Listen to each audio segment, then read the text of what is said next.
Thank you, David. Thank you. And before you can export anything, Nadim, it's going to be professionally produced and it's going to be of quality. So what we do with the capacity building and the whole area of training. Thank you, Madam. It's nice to be here again, being part of the 20th anniversary celebrations. Yes, as my colleagues have discussed, I think one of the areas of collaboration that we have worked in addition to the content exchange, is training and capacity building. And this is as you highlighted, is one of the key factors that we need to collaborate so that we can improve the quality of improve the quality of services we provide.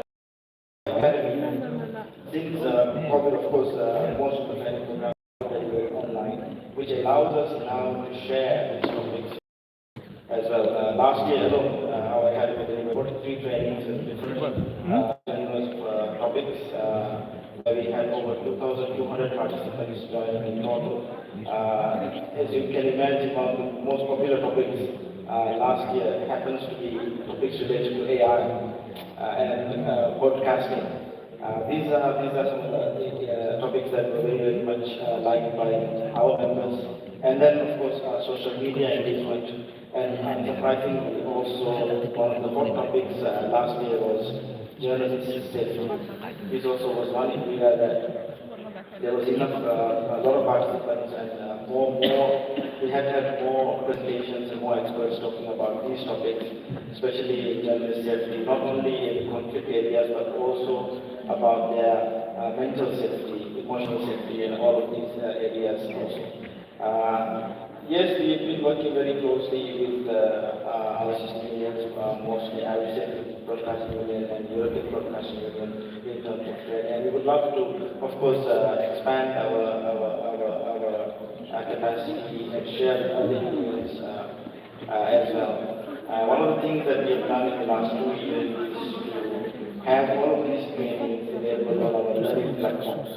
Any of the members, any of the sister union members who would want to have access to these topics, they are available offline through our learning portal.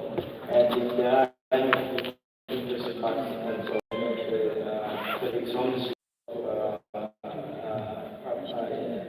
collaboration in this area, and this is one of the areas that we feel through the union we can work much more closely together, especially music trade is something that we've been doing with our sister unions for some time. What we have done in the past 2 years is that with the advent of cloud technology, we have built our own cloud platform, which is in-house to it, that allows us to expand the features and the quality of content that are available, as well as other areas of engaging more AI tools that are available on cloud platforms to enhance the platform. And through that, what we have done now is that, in addition to our music exchange platform and our news exchange platform, just recently we launched our documentary exchange platform also. This is at the moment going through a test process with our selected members, and we hope to be able to provide a full-fledged documentary exchange platform to our members, and also open to our sister unions, probably mid around June this year. And this is something additional that we have started. And we are also working with our David Broadcasting Unions, not here, to helping them setting up their own news exchange platform, which will again increase the amount of content we have in terms of what we can exchange among the unions. Thank you. Thank you, my brother. Joan, gone are the days when any attempt to do a program exchange has to be free. Idiomatic or has been attempted from Europe to Africa. You don't need to do that anymore. Talk us through the new ways of doing this, and what are the innovations that we can use to make a program exchange magic? Okay, hello. I want to thank the AUB for inviting me to this panel. And I want to start with a short story. There is not a small place or hard place in the world where a big news will happen. And I'm going to tell you a very short story, very quick. 38 years ago, the drug dealer of Colombia, Pablo Escobar, brought 3 hippopotamus to Colombia. 1 male, 2 females. They got in love and they started reproducing Colombia. Before I took the plane to come to the Gambia on Monday, the Colombian government announced that they are going to kill near to 200 hippopotamus in Colombia, and that's the biggest population of hippopotamus outside of Africa. So, with that said, what I'm going to do is not because we are far away from each other, it doesn't mean that we don't have news related that bring us together. Okay? Now, I was asked to talk about technology. I'm not a news producer, so I'm going to present an idea that I thought that will help the unions to share this one. Okay? First of all, I think that we need to approach things that are real to happen. So it would be a great idea if the unions could have a global chat in which we can communicate, in which we can alert about breaking news events, in which we can alert when we have material, and in which we can request material on demand. I think it would be very useful to have a global chat for the unions to communicate in real time. Okay? I think that's a goal that will be easy to achieve. Second, I think that it will be very important for the unions to prove and set up standards of transmission for live breaking news. I think that we need to try to put some protocols down in the case that breaking news happens, so we can check live news transmissions. I think that we may talk about protocols as or RTMP, which allows multi-transmission to the points, so the unions could be connected 24/7 when a breaking news happens. Okay? In the long term, I truly believe that the unions should consider to have one big news platform in which all the unions will contribute their content instead of having each union its own news platform. I think it would be very useful if we can meet in a big content news platform that will allow us an easy workflow between the unions, and just as a coincidence of the life, our organization works with the same platform as the African Union of Broadcasters. So for our organization from Latin America and Africa, it's very easy to move the content. And we have experience that being in the same platform is extremely useful. So I think the unions should consider in the future to be within the same platform to move content easily. Okay, also of course we have the challenge of fake news, misinformation. I think that the unions will consider to use AI for the verification of the content. I think it would be an important step to do it. And also the technology of the 2P2A verification technology that is being promoted by the BBC, is being promoted by Microsoft. It's an authentication process on the material for video, audio, and pictures, in which you are allowed to see who recorded the material, where it was recorded, if it has been edited, and if it has been manipulated by AI. So I think those goals are more difficult to achieve. It will compromise financial resources and more difficult challenges, but I think that we have to keep those on our radar. Okay?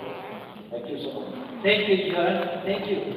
Thank you so much. And ladies and gentlemen, it's true we have challenges in terms of program exchange and production. But then all is not possible. I could tell you that in Kenya, currently, the China Media Group has a program exchange that is ongoing with the Kenya Business Corporation. Just recently, KPC concluded airing 7 programs that were, given to them by the China Media Movement. By the time we were leaving Nairobi to come for this conference, we were actually asking for more. So it's possible that if you foster a good relationship and you're able to cultivate a good working relationship, I think it's possible to make this happen. And David, we're happy to know that the BBC will back in Kenya has an agreement with all the TV channels in Nairobi, the Citizen, AUB, and they actually extended programs. They actually extended programs. They are many co-productions that are not doing. So this is happening. I think at some point maybe we may have lost the way a little bit, but I think there's an opportunity here. We can actually begin to create those opportunities right from where we were seated. As we move towards conclusion, maybe there's any other information I want to come from my family. Do you have something that you want to add? Merci.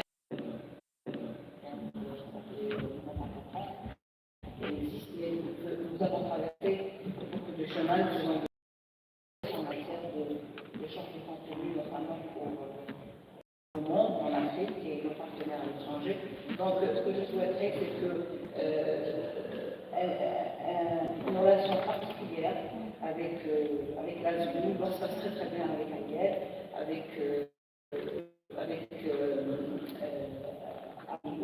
et nous souhaiterons que ça continue à c'est un partenaire très important, sachant que nous partageons pratiquement 10 membres qui sont en même temps membres de UAR et membres de l'ONU.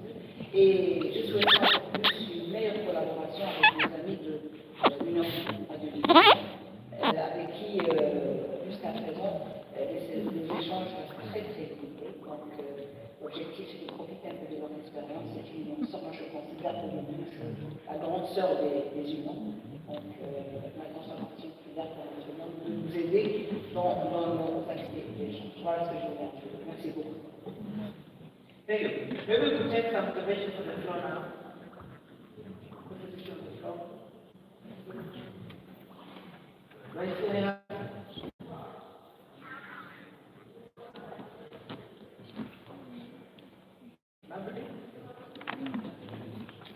Okay, right there.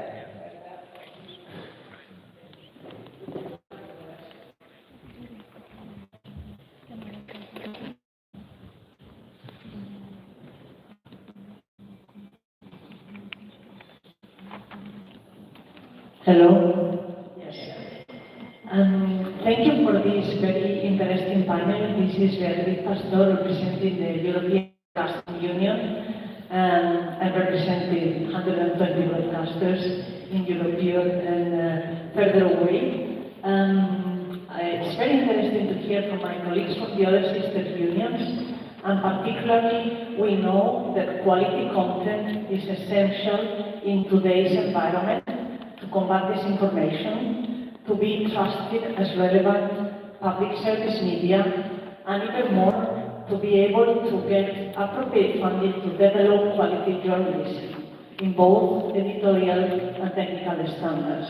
When I hear the colleagues here, we know how important it is to contribute, not only from a solidarity and bilateral exchange point of view, but also to get this quality journalism of breaking news, but not only because breaking news is not necessarily what creates the strongest link between cultural diversities and identities.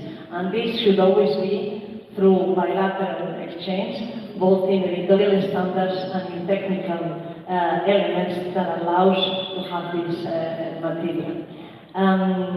Also, concerning the news exchange, at the EBU we have historically and traditionally had excellent cooperation with all of our sister unions, not only putting technical means at disposal, but also sharing the expertise on behalf of all of our members, which many are present here, looking at the BBC, but not only, also colleagues from Bright, Estonian Television, France Media Monde, Tunisian Television, Algerian Television, TDA, etc. I would like to highlight the cooperation we get from some regions in the world with essential material, not only coming from IRO or ABU, but also from affluent regions where we do not have coverage, and by the fact of having delegates on site in certain regions for specific crews covering news, we are able to share that within our members. By allusion with other dear colleagues and friends from the exchange of AUB, we're of course always available to make our content at disposal as we have been doing historically, and also to work on the continuous and bilateral capacity building that we all continue to offer this very much needed material. So I only want to say this from this table and sitting at my place. Thank you. Thank you. Tell your German friends, colleagues that we want football match in Germany back. That's one of the programs that they used to exchange those days. And we as young people really came to love football because of the football match in Germany program that used to come. Thank you all very much. Any other questions? Yes. C'est une formidable idée d'intégrer les plateformes. C'est une formidable idée. Il y a quelqu'un qui l'a soulevé tantôt. Maintenant, la question qui se pose pour qu'on puisse avoir le maximum de contenu, c'est aussi qu'on appelle traduction. Au niveau en français, par exemple, si c'est par exemple quelque chose qui est fait à langue arabe, qu'on puisse l'avoir en français et en anglais. Si c'est fait de sorte portugais, qu'on puisse savoir, c'est un peu ça l'intérêt, quoi. Si à ce moment, si on intègre, on aura une base de contenu qui sera plus vaste, et cette base de contenu pourrait effectivement changer. Merci. Thank you. Thank you. And as we conclude, ladies and gentlemen, I just want to say that the transformation of Woodna into the archive of broadcasting in 2006 marked a new chapter in the effort to strengthen Africa's broadcasting industry. We all know that. But while the program is playing a central role in fostering continental media cooperation, its influence has diminished due to financial constraints, technological changes, commercialization, and institutional weakness. And those are issues that have actually come out as our panelists are discussing this very important subject. However, the need for African program exchange is arguably greater today than ever before. In an era dominated by global media platforms, African broadcasters must collaborate to ensure that African stories, perspectives, and cultures remain viable both within the continent and globally. By embracing digital technologies, strengthening institutional cooperation, and investing in co-productions, the African Union of Broadcasting can revive the original vision of Woodna, a vibrant network of African broadcasters sharing the continent's stories with each other and the world. We may need to go back to landmark initiatives like Afrovision and the original objectives of Woodna. The benefits of program exchange are clear. That is cultural integration. It's cost-effective to share programs because then you are able to share the cost of production. It promotes a Pan-African narrative and it develops our professionals through knowledge transfer.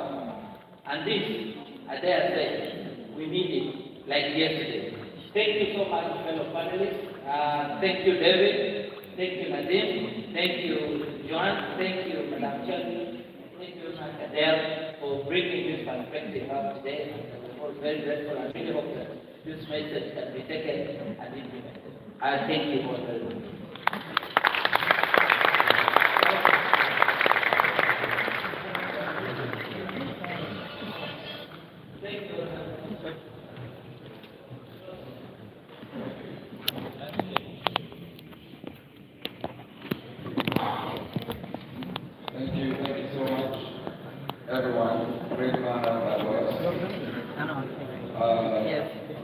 So we have about 2 activities, well, 3 activities, very short ones. After those activities, we'll go for cocktail, and we are really asking everybody to stay in the cocktail. It's quite an important activity, as it also works towards raising some funds. Perhaps some of us will commit to supporting the cancer drive of AUB. Now, China's media group has a presentation, and it's about 30 minutes long.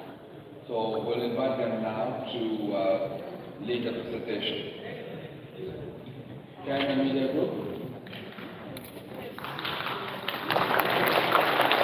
You don't look Chinese to me. I told you when I was, okay. All right. So you're Chinese is right. Okay.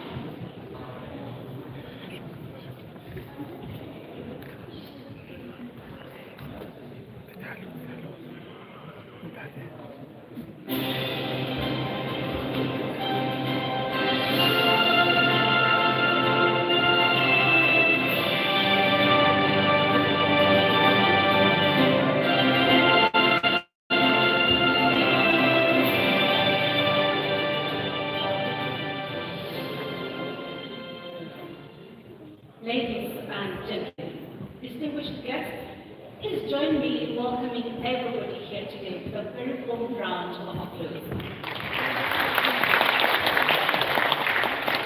Thank you very much. Good afternoon, everybody. I am your host, Medina Caribbean.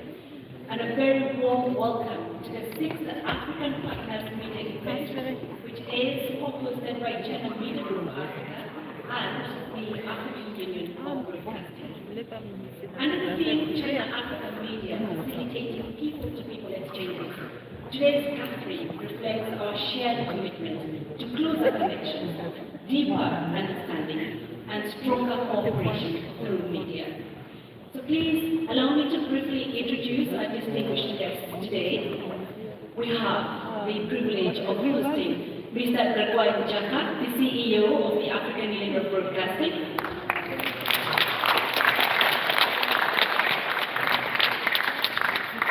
We also have the honor of having with us Mr. Abdoulaye Sey, the Director General of the Gambia Radio and Television Service.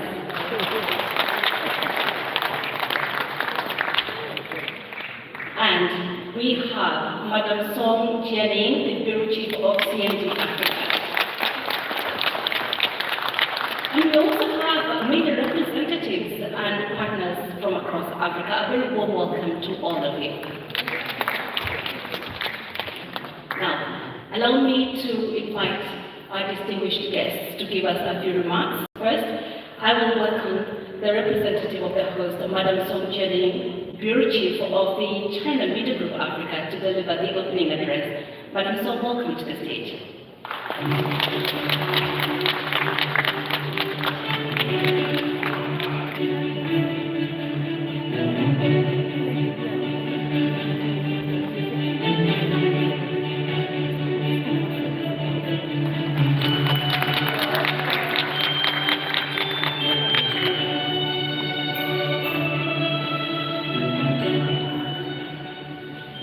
Distinguished Monsieur Ndiaga, Directeur Général de l'UAR, Distinguished Monsieur Abdoulaye Sey, Directeur Général de GATS, chers amis des médias, bonjour à toutes et à tous.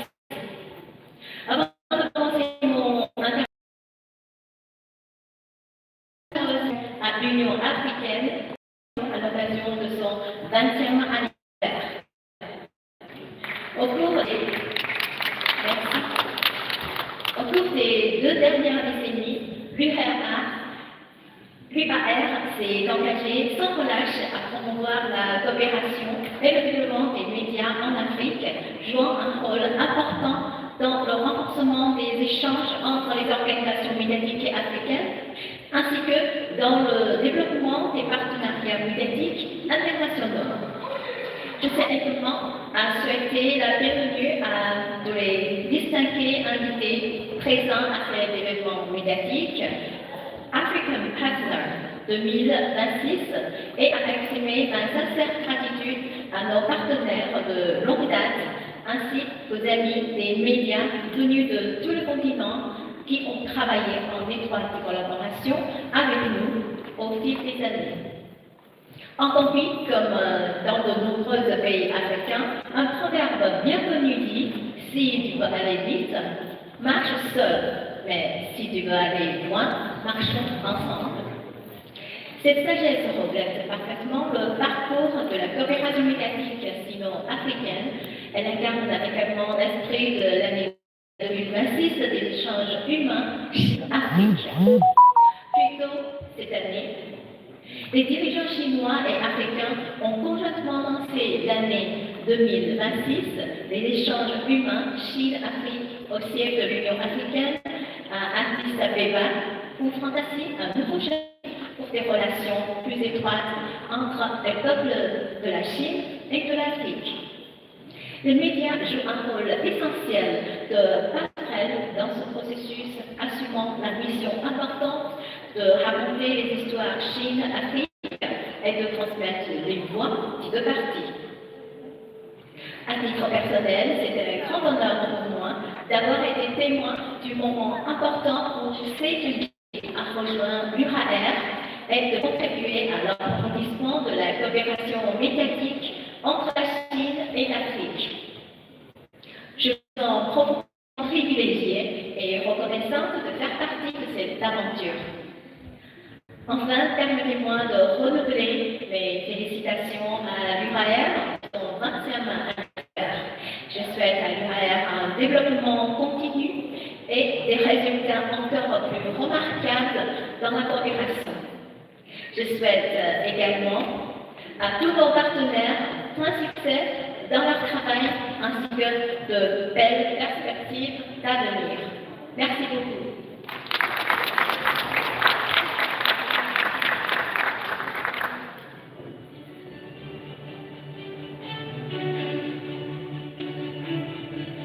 Merci beaucoup, Madam Song. Thank you very much for this inspiring remarks. Next, ladies and gentlemen, I would like to invite Mr. Gregoire Jaka, the CEO of the African Union of Broadcasting, to the stage to give his special address. Welcome.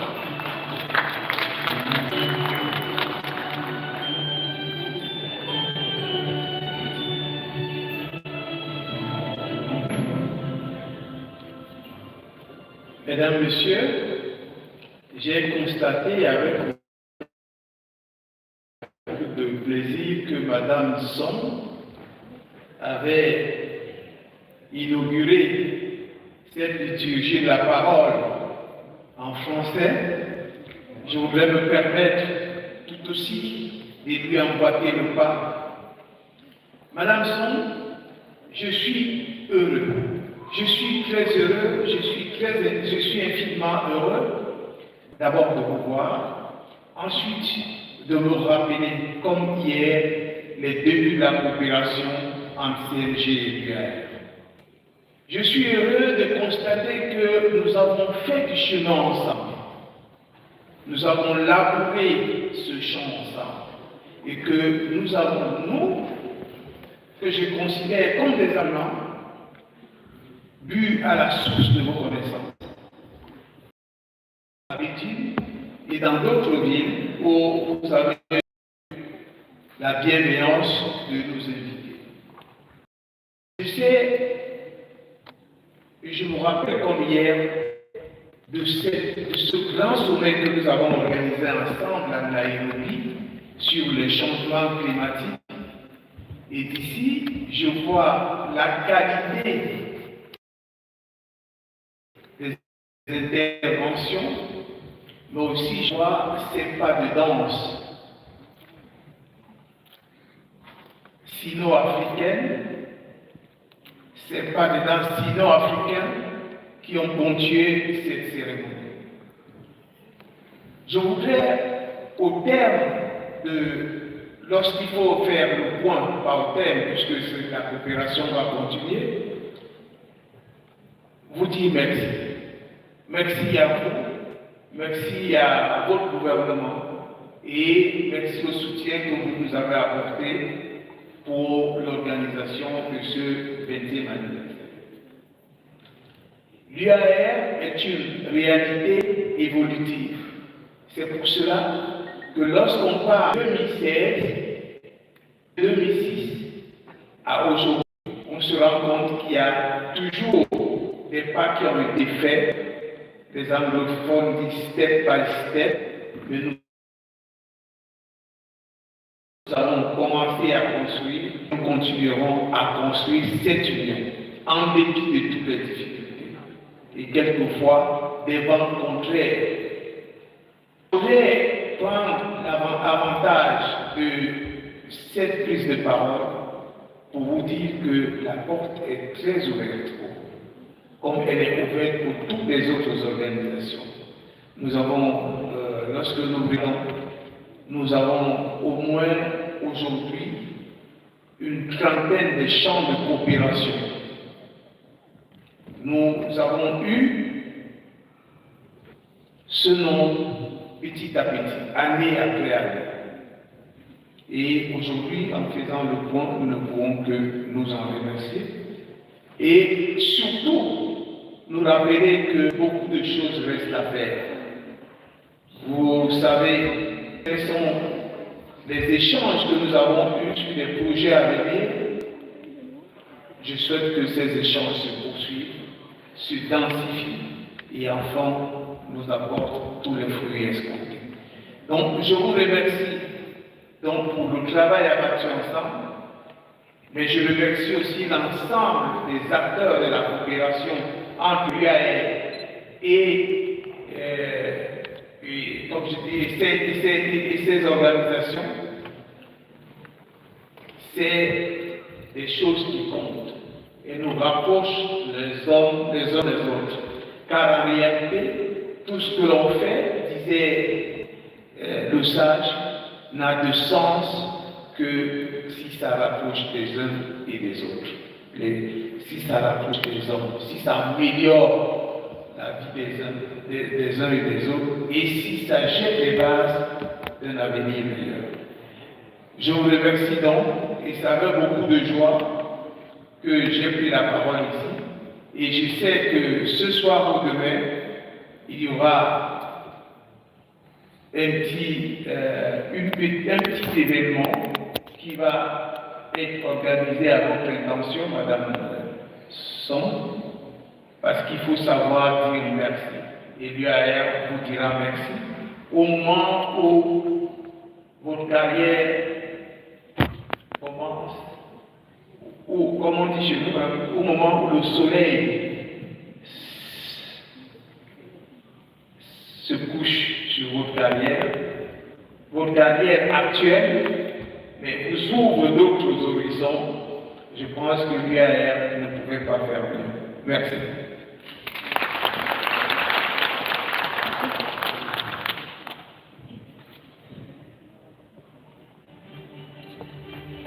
Thank you very much, Mr. Jaka, for your valuable insights. Now let's welcome the representative of our host country for this event, Mr. Say, the Director General of the Ghana Radio and Television Service, to deliver his special address.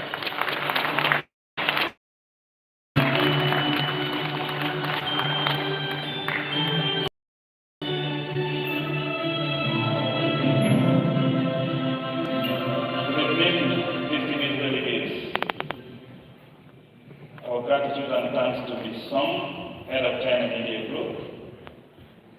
GRTS and China Media Group have a very, very valuable relationship and cooperation. This is the second year that we are in that relationship, and it will grow from strength to strength. We would like to congratulate the China Media Group for the phenomenal work they're doing in Africa. We understand in Kenya, they're doing very well, partnering with the local media down there. And we want to encourage them to do the same with here. And we want the partnership to be a mutual partnership, not a one-way street, but a two-way street. A exchange of experiences, a exchange of ideas, and a exchange of content. We want to have content from China to be on the Gambia radio and television platforms, and we want to have content from the Gambia to be on the China media group platforms. Why is this important? South-South cooperation. China, a highly advanced, developing country, would like to share its expertise with the rest of the South so that together we can save and together we can develop. China has proven to the world what can be done and what can be achieved with sheer determination, vision, and a future that is projected and anchored on attitude and discipline.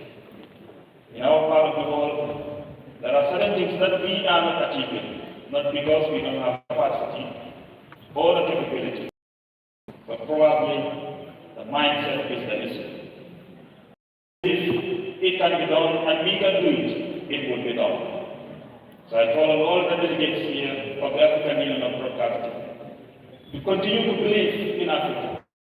Not only believe, but to keep that will move our broadcasting forward.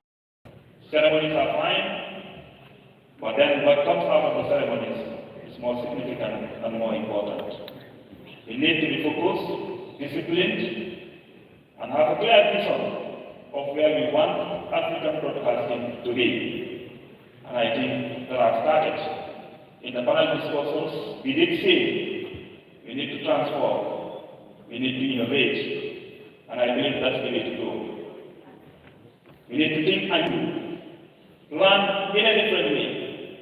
We have to be disruptive. We have to do what China did. We have to think differently, act differently. You can copy ideas from outside. No culture has ever succeeded, and no culture will ever succeed without borrowing from other cultures. But then when you go, you domesticate. So the Gambian would like to absorb China media group. So that's just starting. It is in its formative years will grow from strength to strength. As they say in Chinese, the journey of 1,000 miles begins with a step. We've taken more than a step. Thank you very much. China media.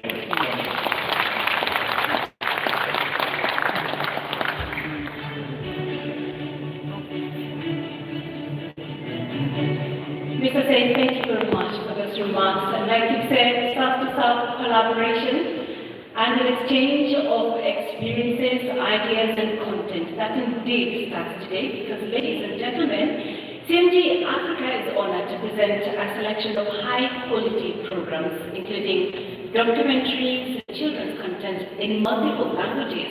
We've got a total of 5 French programs and 9 in English and Swahili. But before this donation, let us enjoy 2 short videos that showcase CMG's productions. Let's take a look at that.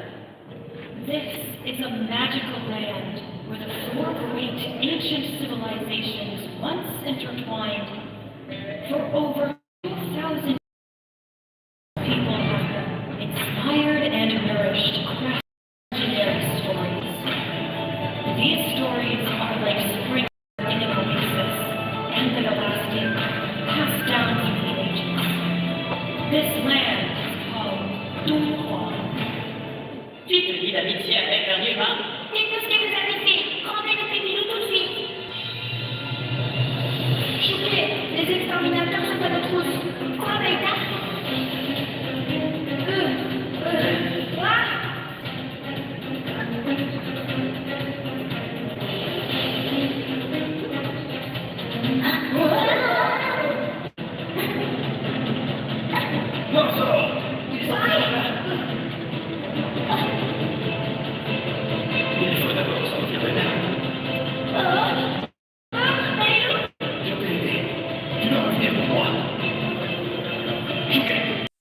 Program resources to Mr.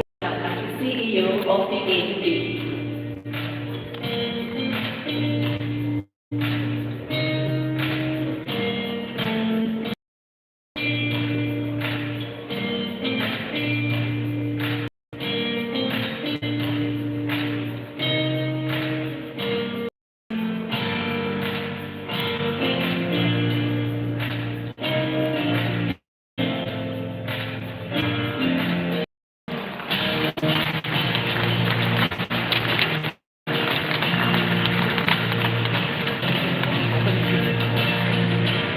Mr. Decker, please stay there.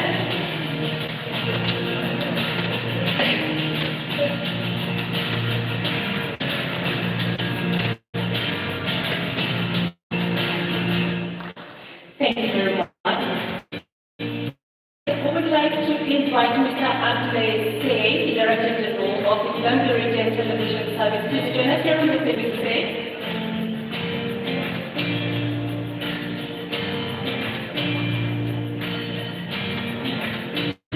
I want to say something.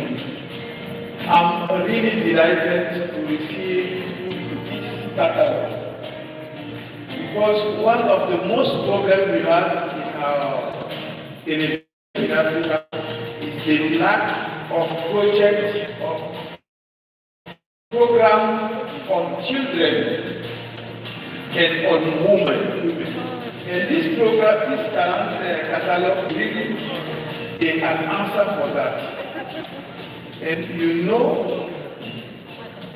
program of children are carrying culture, a lot of culture, a lot of value, and receiving them from CMG, we believe it's something serious. Thank you, Madam.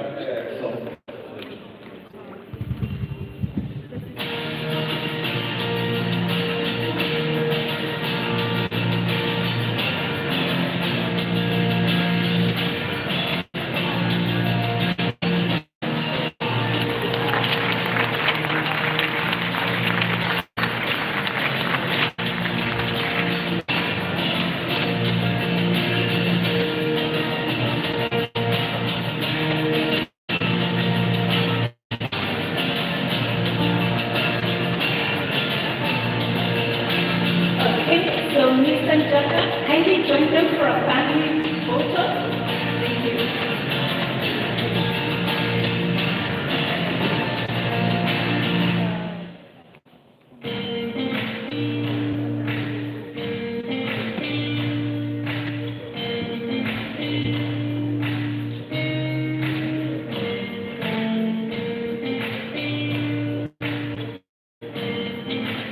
Ladies and gentlemen, please let's give them a round of applause for the successful completion of this ceremony.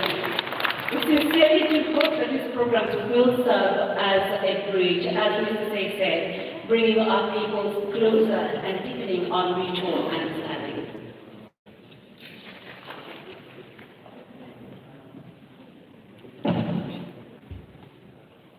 Now, ladies and gentlemen, we have been talking about technology and innovation and moving our content to the next level. How do we do that? Well, the next presentation we have for you might capture a bit of this. This is from the Masai Mara, talking about our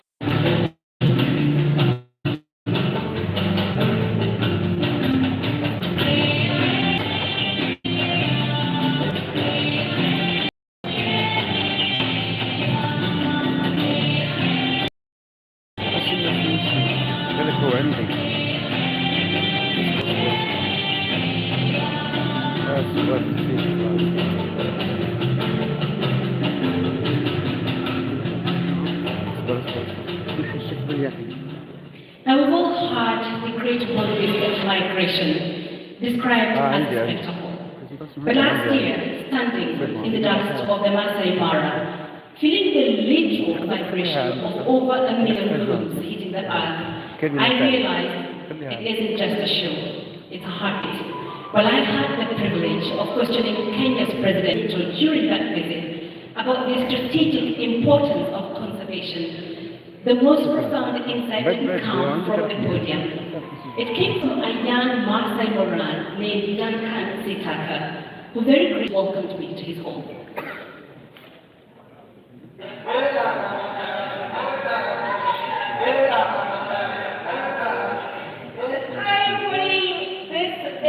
Special focus on the Maasai culture.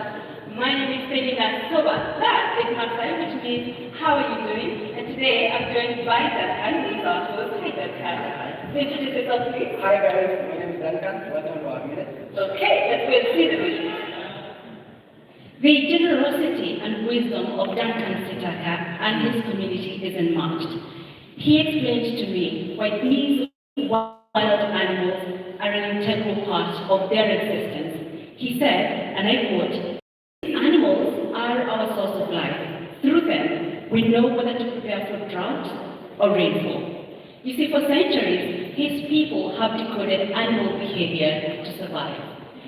As media leaders, we often focus on the now, but this coverage taught me about the power of then, integrating ancestral knowledge into our modern life.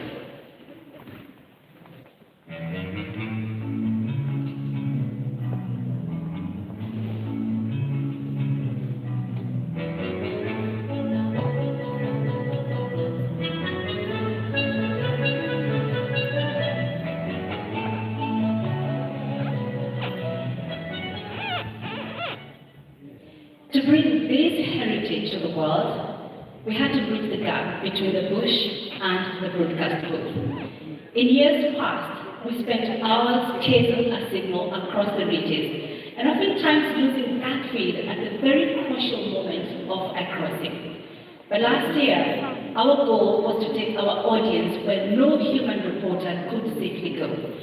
And to do that, we had to deploy a robotic camera.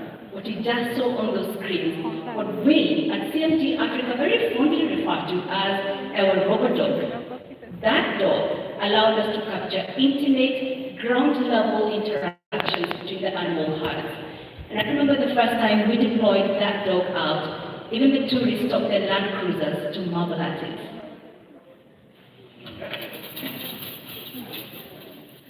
So this was during the testing of this robot dog at our headquarters in Beijing. And what you see at that right, the bottom corner there on the right side of the screen, that is the perspective that our viewers would get when we deployed it to the Masai Mara from this dog. Ladies and gentlemen, this wasn't just a gimmick. It was a strategic choice to enhance our production value. It allowed us to broadcast live with a clarity that traditional long-lens photography misses. So for those of us gathered in this room, I think that this is a case study in how non-intrusive technology can lower production risks while significantly increasing that wow factor for our global audiences. So in the process of this live coverage, we don't just show the walls, the lions, the elephants. Of course they want to see that, we show that to them. But we also use these as an opportunity to highlight issues that can lead to good conservation. You know, our viewers are very sophisticated. They want to know the why behind the beauty. And since in some others, that very river is a dry bed. So this gives us a unique opportunity to provide predictive reporting. And second, sustainable storytelling. With a growing global interest in the Masai Mara, there's a massive opportunity for us to champion responsible tourism. And we use our lens to show that a lodge isn't just a place to stay, but a partner in the ecosystem. Now, beyond the technical feat of that broadcast, the true it of our coverage lies in its unmatched global accessibility. We didn't just streamline that migration. We orchestrated a synchronized multilingual event. Working across CMG network, we provided a live experience in 19 different languages, including English, French, Arabic, Spanish, Russian, and even Zulu. So imagine a viewer in Paris hearing that Quran's wisdom in simultaneously a viewer in Johannesburg, South Africa, hearing the very same words in Zulu. That ensured that the story of the Masai Mara was told in the native tongue of audiences from Beijing to Paris to Pretoria. We achieved this through 38 synchronized distribution points. By leveraging our official international accounts, we bypassed traditional barriers to entry. So this infrastructure allows us to dominate the digital conversation, ensuring that the primary source of African news is Africa itself. So, as I wrap up this presentation, my takeaway from this room is very simple this evening. Africa has the greatest stories on earth. When we combine our deep-rooted heritage with world-class technology, we don't just cover a story, we own that story. We're no longer just guests at the table of global media. We are the hosts. So let's continue to push the boundaries of how we tell the world who we are. Thank you.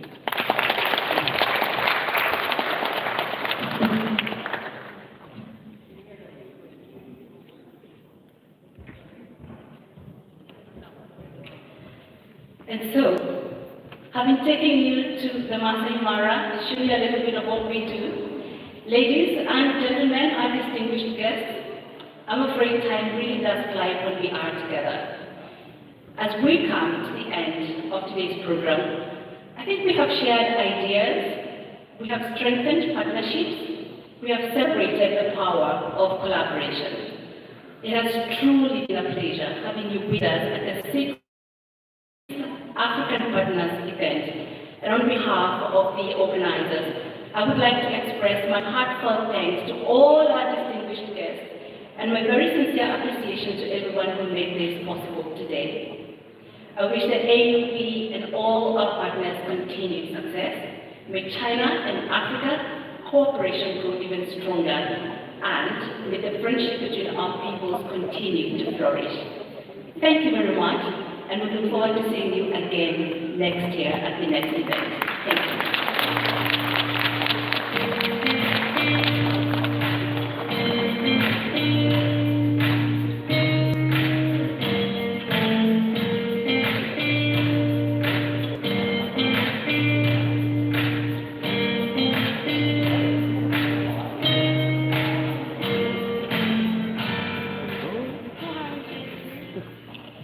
We are at a broadcasters event, and that is so clear that we are with one.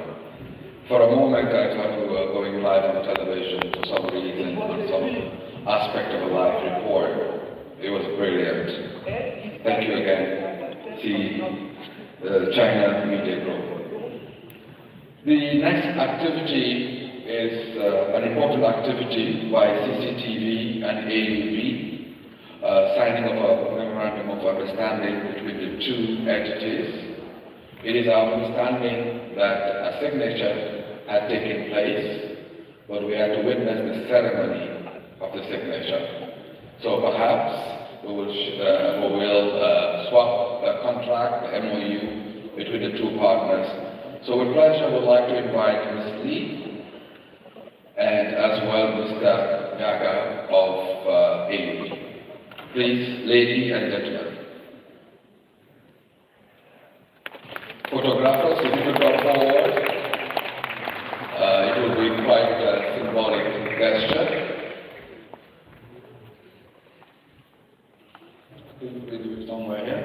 Photographers and videographers, perhaps in the middle.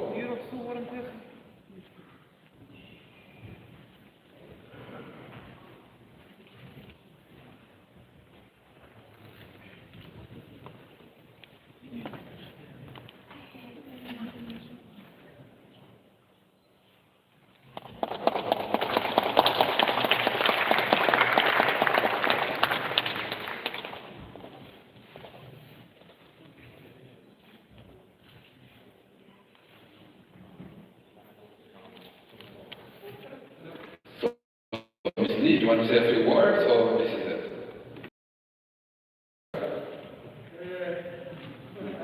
As a journalist, you always have something to say because you are reporting when there is something, you are reporting when there is nothing, you are reporting when you wish there will be something.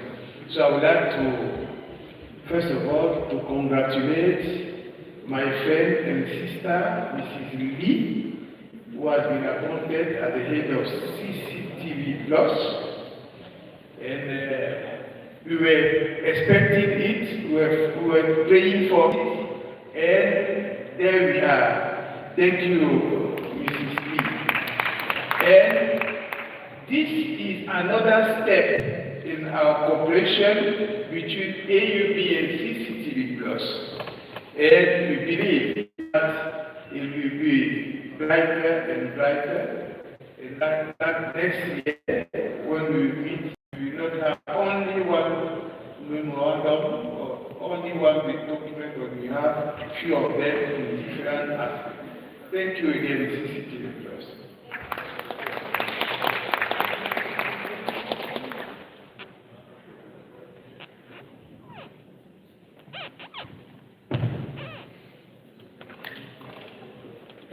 Global South media partners. The next activity is a panel, and it's another 45 minutes, but to assure everyone that indeed we do have only 2 more activities before the cocktail this evening. And the cocktail will take place right where we are at the back of the plenary. So we also would request everybody to remain for the cocktail. And with pleasure now, I would like to invite Mr. Mohammed Ali, Deputy Director of News. For some reason, I wasn't sure what was happening behind me for a moment there. But yes, so I'd like to invite Mr. Mohammed Ali, Deputy Director of News at NTA Nigeria, and his panel, Professor Nta Abitan. I hope I got that right. Is the professor here?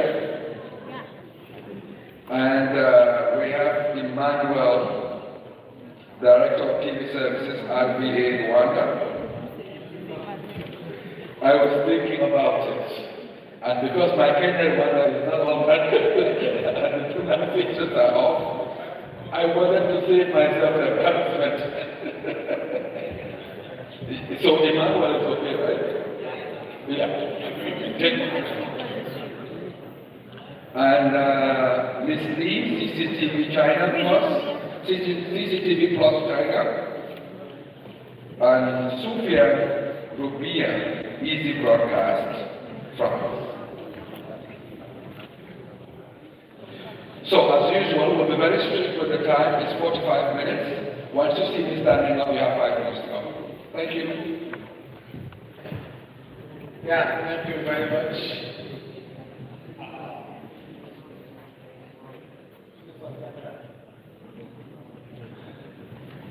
So it's been a very long day. Good afternoon, or rather good evening, everyone, and welcome to this session.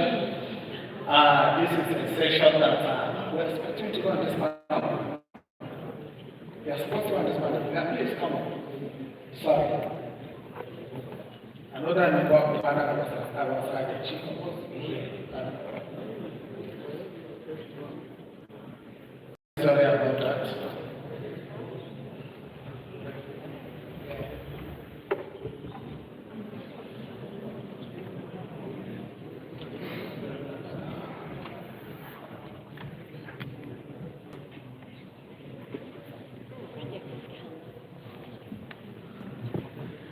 Thank you very much. I will quickly give my panelists a minute to introduce themselves. And we are going to do our own differently because 2 or 3 members of my panel have a 5 minutes presentation to make before we delve into our presentation. So I'd like to start with the introduction quickly from Prof. from over here. Please introduce yourself briefly for the audience.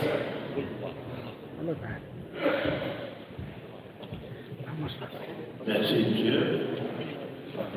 Mon directeur, je suis le professeur de temps.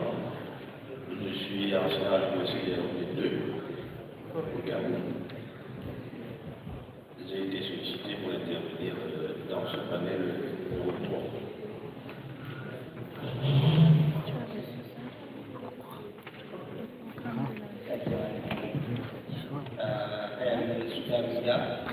CEO of the Broadcast, French company, which provide solution for broadcasters and content owners.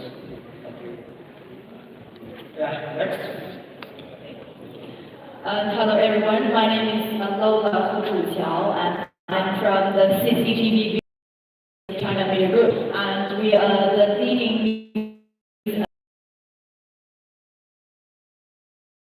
materials to our global clients. Thank you. Thank you very much. Thank you very much. Good afternoon, everybody. My name is Emmanuel, and I'm the head of Rwanda Television, which is the television that has 2 channels. Rwanda Television, KC2, which is the channel, as well as Amad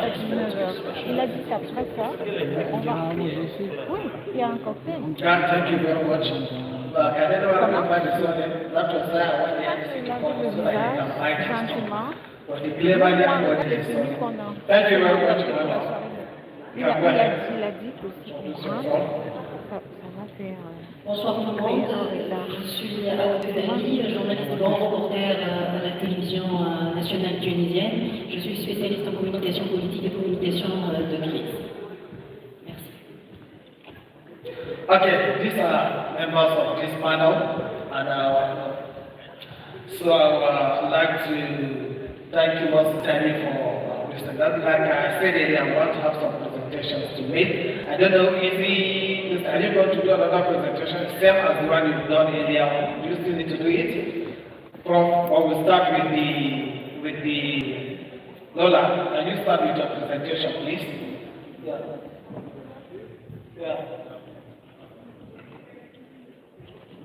Thank you very much. Is the PowerPoint ready? Okay. My colleague. Distinguished Mr. Jakob, dear colleagues, friends, and media partners from across Africa, good afternoon. On the occasion of the 20th anniversary of the African Union of Broadcasting, it is my great honor to attend this annual assembly in this smiling coast of the Gambia and celebrate this remarkable milestone with you all. And I'm speaking on behalf of the CCTV Video News Agency of the China Media Group, and I would like to share some thoughts on the key themes of innovation, the ongoing digital transformation, and explore how AI-driven technology innovation can help empower the high-quality development of African media. So first, a little bit about our organization. CCTV Plus is the leading video news agency from China Media Group. We operate in 7 languages: English, Spanish, French, Arabic, Russian, Japanese, and German. Our cooperation network spans over 185 countries with more than 7,000 media partners from around the world.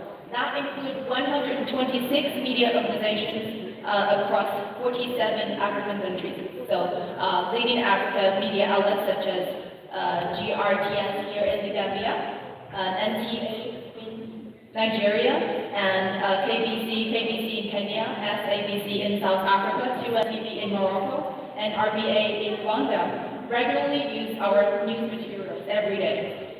And this year marks the milestone 20th anniversary of the AUB, and CCTV Plus has been working closely with this union for a decade. We have carried out extensive practical cooperation in news dissemination, content sharing, and people-to-people exchanges.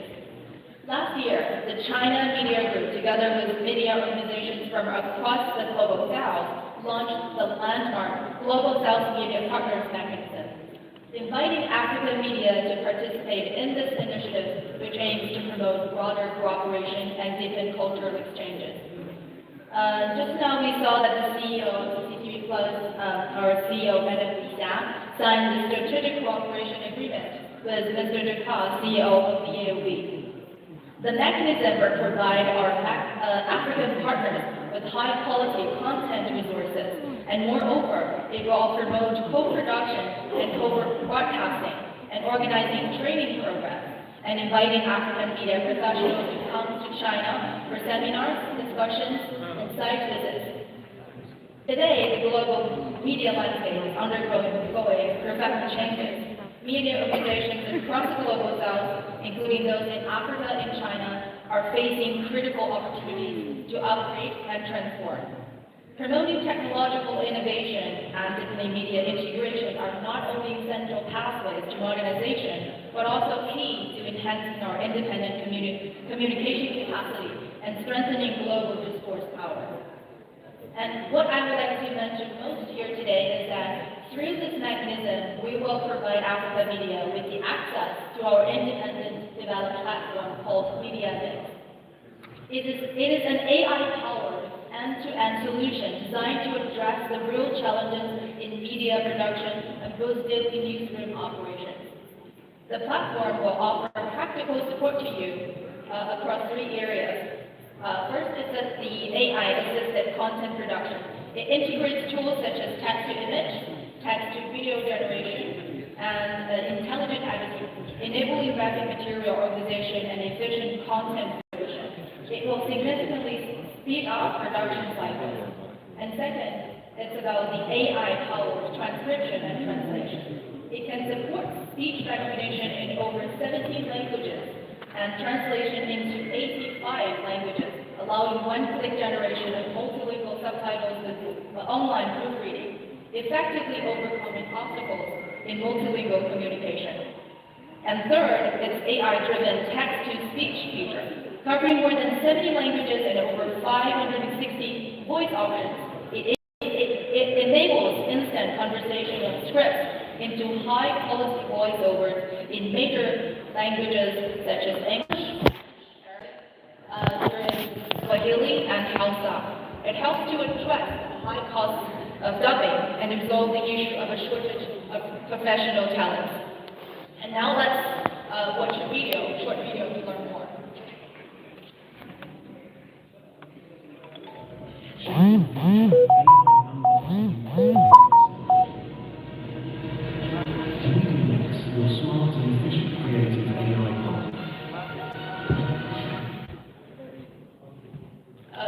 Can you play it again? It's not running.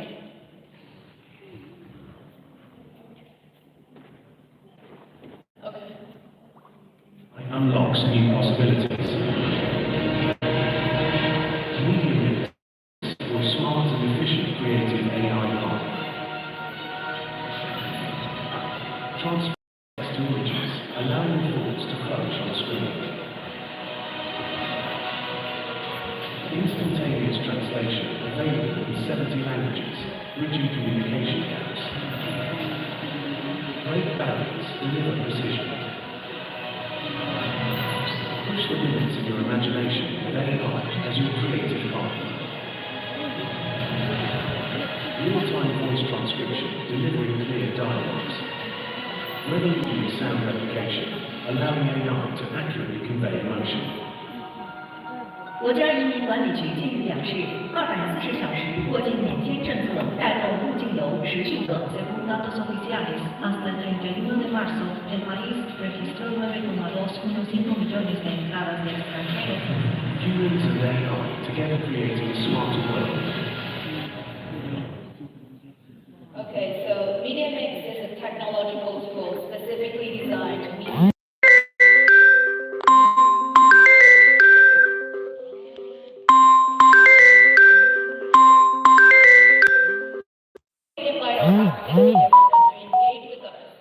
during this assembly. By fully utilizing AI technology, we hope to support African media in optimizing content curation, upgrading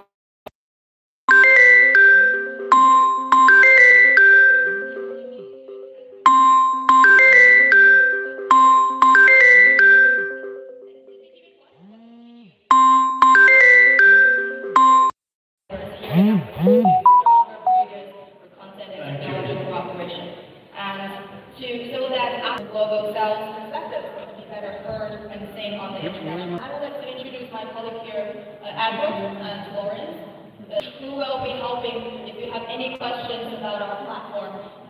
We are here to answer your questions. So thank you very much. Thank you very much. Can you play for us the presentation of I am doing this background has to do with AI, digital transformation and media, only AI-related topic that we are going to discuss. So with this presentation is going to give us a background of what our team of experts are going to talk on. So please, can we have the presentation for Emmanuel? So, okay, go ahead. Thank you. Thank you very much for this opportunity, and I'm going to be talking about transforming media organizations. Next slide, please.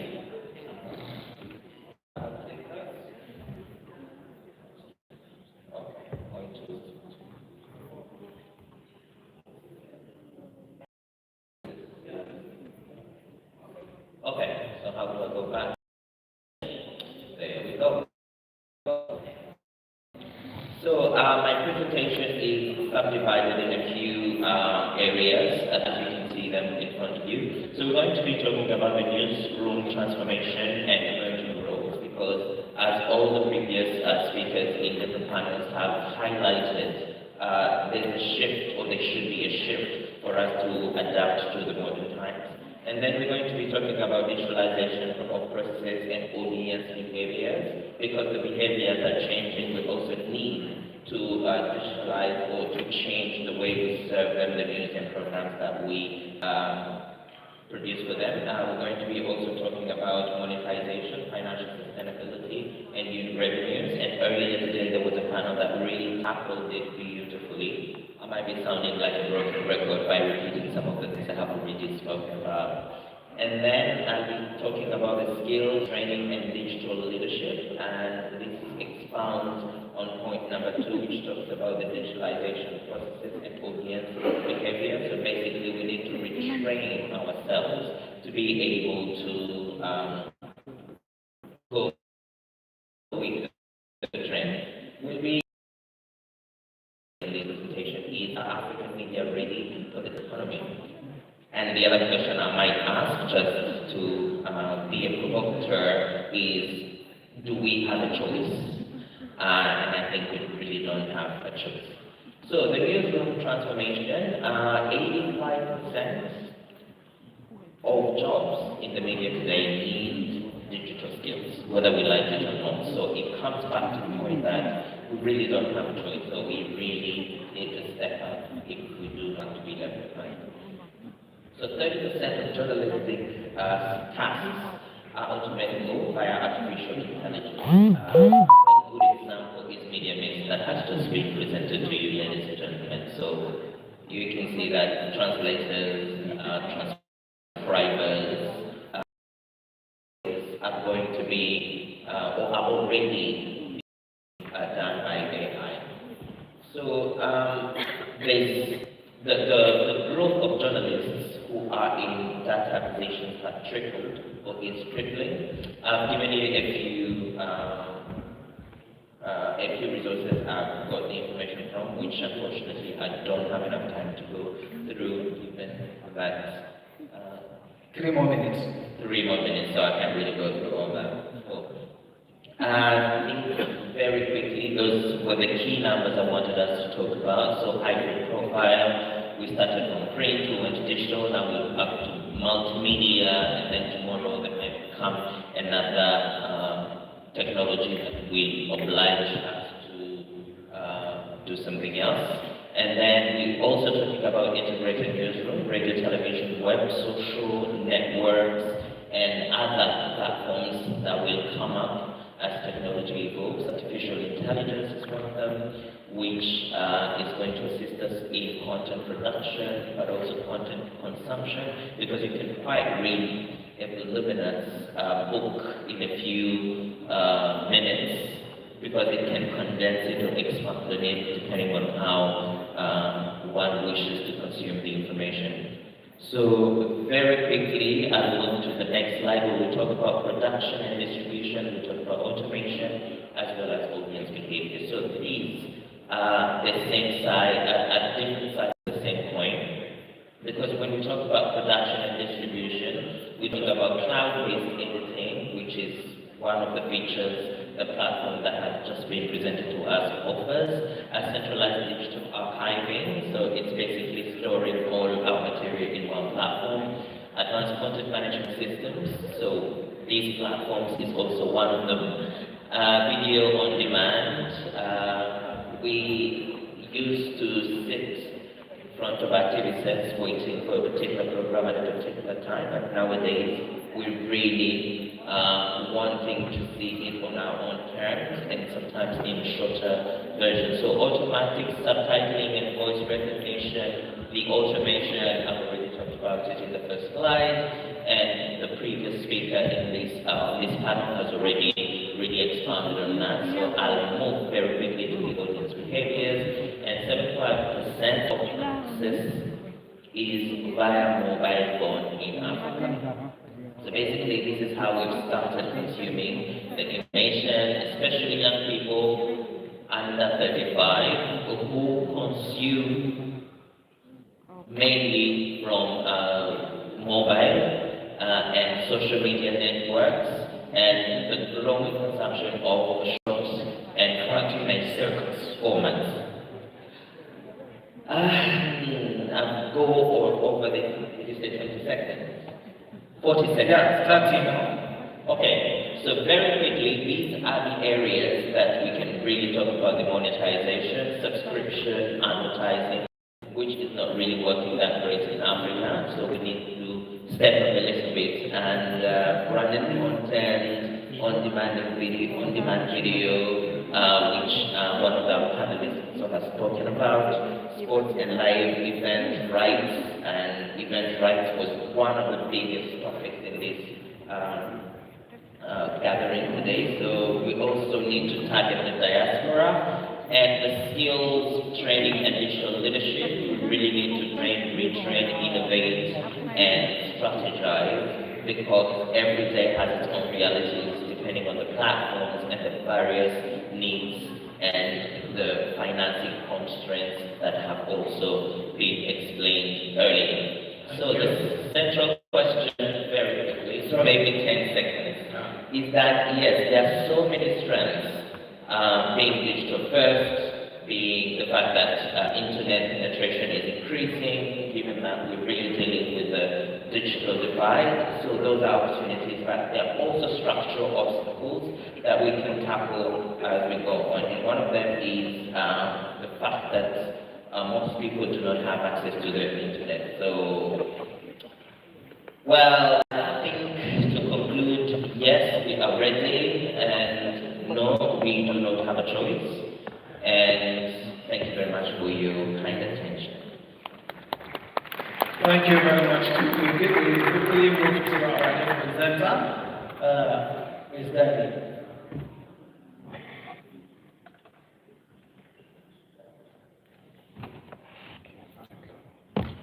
You have a presentation? Yes, ladies? What are there? Can we start with it? It's in French. Oui, c'est une présentation. C'est une présentation qui parle, je rejoins Emmanuel, il a dit que c'est indispensable, l'intelligence artificielle, elle est là, elle s'impose à tout le monde pratiquement. On va parler de l'éthique et l'intelligence artificielle dans les médias.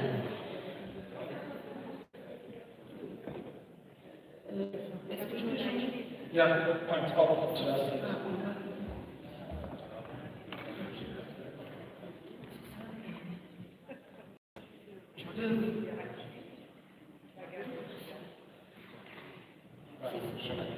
Bon, la définition de l'IA, tout le monde le sait, je ne vais pas trop m'attarder parce qu'on n'a que 5 minutes pour ça. Donc, pour définir l'intelligence artificielle, c'est un ensemble des systèmes informatiques conçus pour simuler certaines capacités cognitives humaines telles que l'apprentissage, le raisonnement, la prise de décision, la génération de contenu. Alors il y en a plusieurs types d'IA, voilà, d'après, vous le connaissez, l'IA étroite, c'est-à-dire faible, spécialisée dans une tâche précise, comme ChatGPT, recommandation aussi Netflix. Il y a celle générale qui est forte, intelligence théorique égale à l'humain, qui pourrait comprendre et apprendre n'importe quelle tâche intellectuelle humaine. Il y a l'IA aussi réactive, qui ne dispose pas de mémoire et prend des décisions basées sur des simulations actuelles. Un exemple comme l'échec de IBM et Deep Blue. Il y a aussi des IA qui ne sont pas encore sur le terrain, ils se préparent, comme celle plutôt basée sur la théorie de l'esprit. C'est un concept encore en développement qui impliquerait la capacité de comprendre des émotions et des pensées humaines. Alors, ça va venir. Alors il y a aussi l'autoconscience, une forme aussi d'IA qui aurait conscience d'elle-même. C'est actuellement théorique, qui n'existe pas encore. Alors la générative, celle avec laquelle on travaille beaucoup, où il y a un sous-ensemble capable de créer des contenus nouveaux ou originaux, c'est-à-dire comme les textes, images, musique, vidéo, bien sûr, et d'autres médias. Alors, utiliser les algorithmes pour produire des œuvres nouvelles en s'appuyant sur des modèles d'apprentissage supervisés ou non. Aussi, elle est souvent utilisée dans les de texte et même dans le développement de jeux. Exemple, bien sûr, des outils comme ChatGPT pour le texte, des AI pour l'art, ou des algorithmes de musique générative. Alors, on utilise l'IA parce que elle permet une facilité de collecte de données, la production aussi, elle facilite aussi la production de contenu audiovisuel, l'analyse, le traitement et la diffusion de l'information, l'automatisation aussi des tâches répétitives, l'accès à l'information, contribuant ainsi à élargir l'espace de l'expression publique. Donc, ces techniques offrent aux médias de nouvelles possibilités d'innovation éditoriale et organisationnelle, mais il faut faire attention, l'accès à ces systèmes n'est pas sans risque susceptible de soulever des défis éthiques et juridiques. Commençons par la privée, s'il y a les billets et discriminations, il y a la transparence, c'est-à-dire les décisions prises par les systèmes qui peuvent être difficilement compréhensibles, ce qui rend la responsabilité et l'imputabilité complexes à établir. Impact aussi sur l'emploi, qui était très remarquable pour tout le monde. L'IA pourrait remplacer certains emplois, ce qui pose de défis économiques et sociaux. La responsabilité, bien sûr, lorsqu'une IA prend des décisions, il est parfois difficile de déterminer, excusez-moi, qui est responsable. Alors, n'oublions pas que les journalistes doivent appliquer, c'est-à-dire les principes de la déontologie journalistique qui est un principe qui doit être appliqué. Ces principes qui existent dans la déontologie journalistique de véracité, de précision, d'équité, de transparence, tout en prenant en considération les cadres juridiques. Alors la protection des données personnelles, comme la protection des données personnelles, le respect de la vie privée, la responsabilité éditoriale et la lutte contre les discriminations. Alors l'utilisation éthique de l'IA par les journalistes, bien sûr, soulève plusieurs enjeux importants, c'est-à-dire au niveau de la transparence, les journalistes doivent être transparents sur l'utilisation de l'IA dans leur processus de travail, notamment sur la manière dont les algorithmes sont utilisés pour collecter des analyses et des données. Okay. Alors, la véracité, la protection de la vie privée et l'équité, la responsabilité aussi, la collaboration humaine, elle est très importante. Bien que l'IA puisse autonomiser certaines tâches, le jugement humain reste essentiel. Alors, les journalistes doivent utiliser l'IA comme un outil complémentaire, mais pas comme un substitut à l'analyse humaine.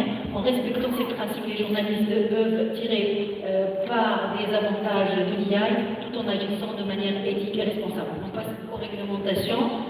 Alors, les cadres légaux et éthiques pour encadrer l'utilisation de l'IA est nécessaire pour prévenir les abus. Mais vous tous, vous savez très bien qu'il y a une absence de cadre juridique clair. Par exemple, aux États-Unis, à la Californie, il y a un Consumer Privacy Act qui impose notamment des exigences strictes en matière de protection des données. L'Europe et l'Union européenne, il y a la Convention cadre du Conseil de l'Europe qui en date du 17 mai 2024.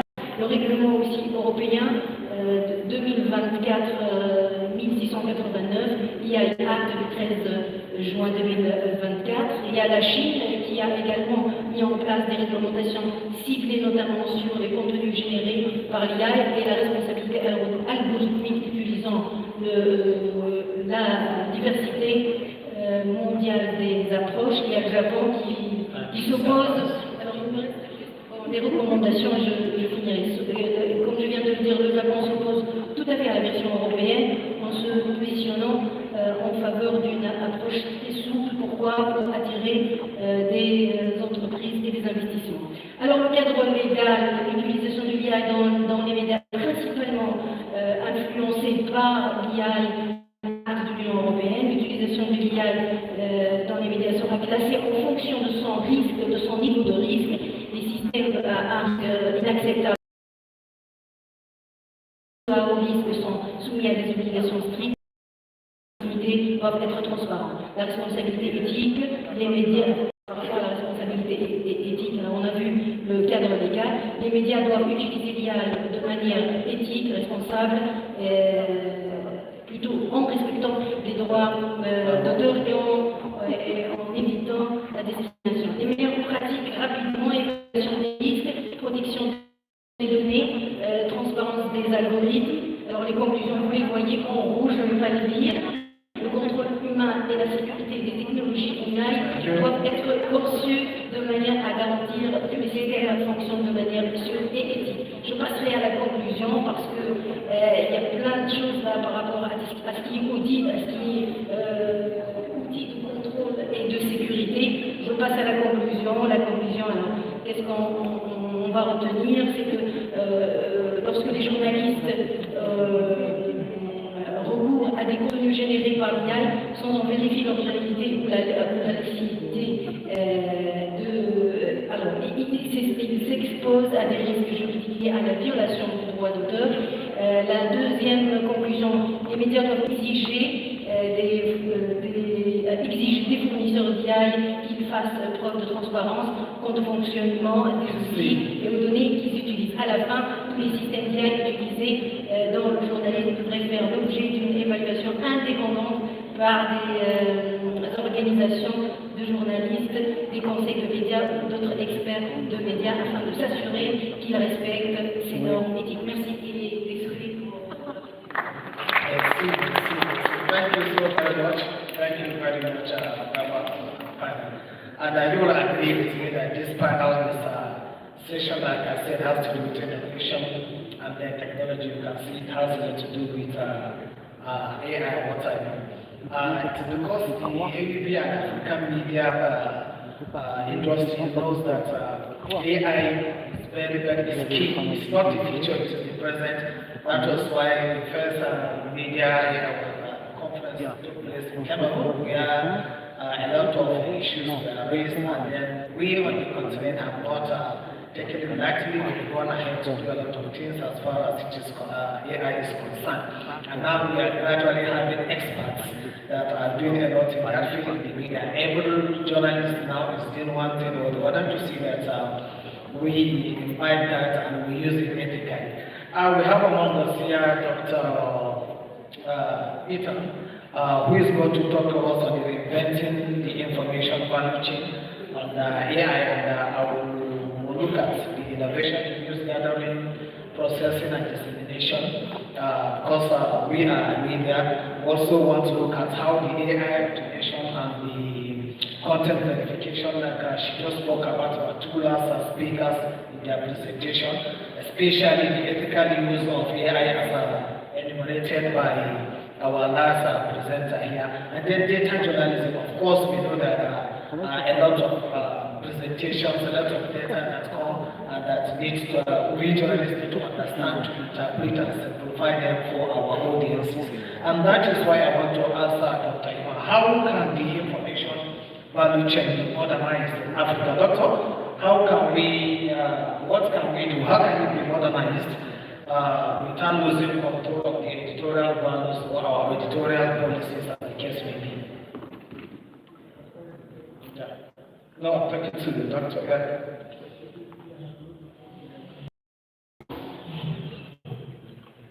Bien, merci.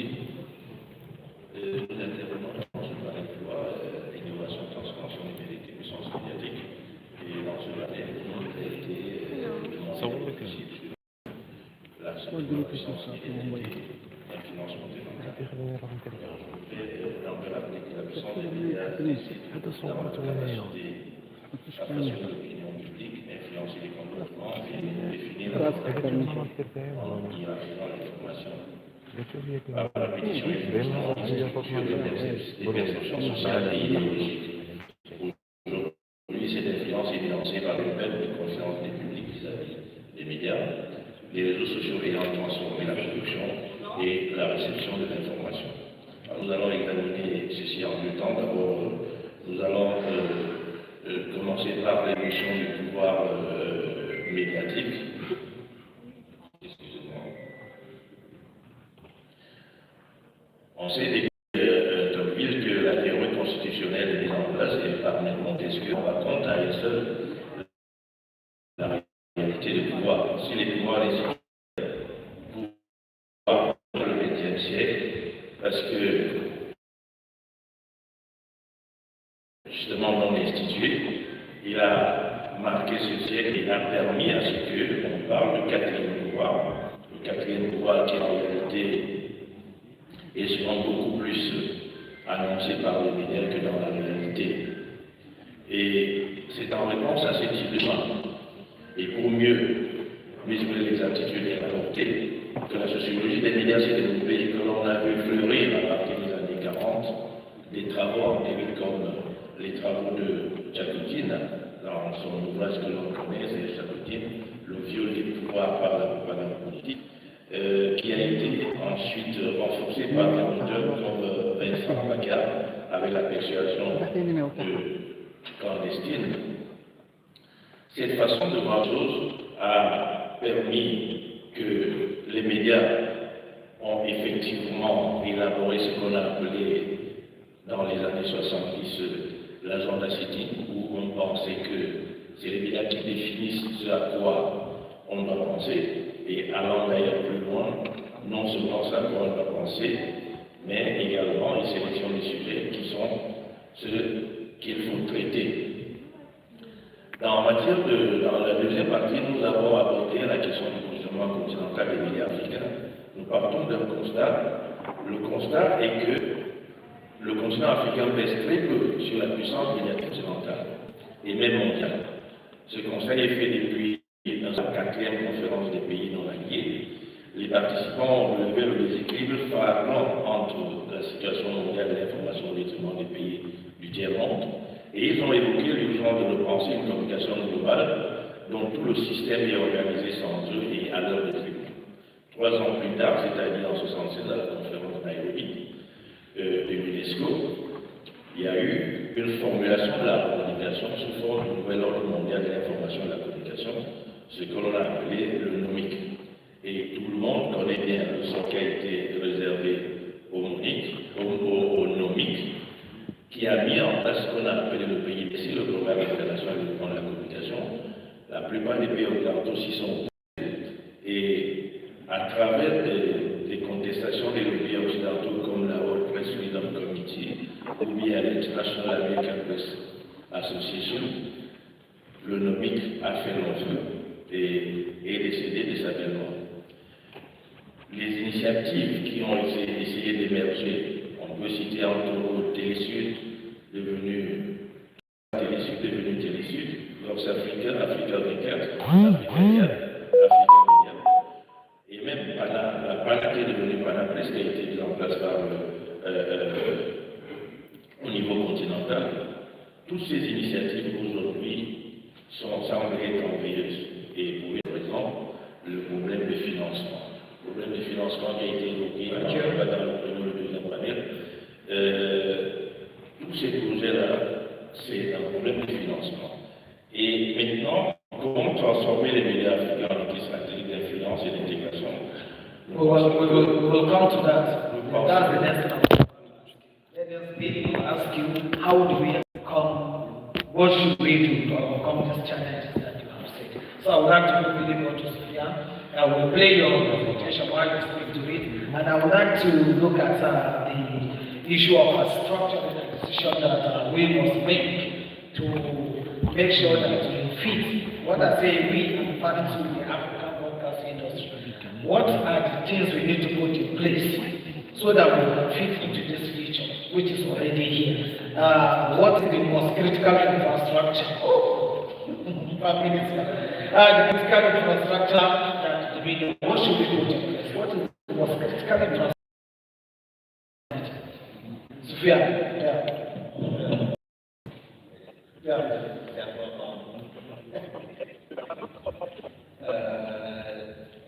Last minutes. Yeah, I think that we have enough time. I just want to put the idea of the statistics when I speak about in Africa.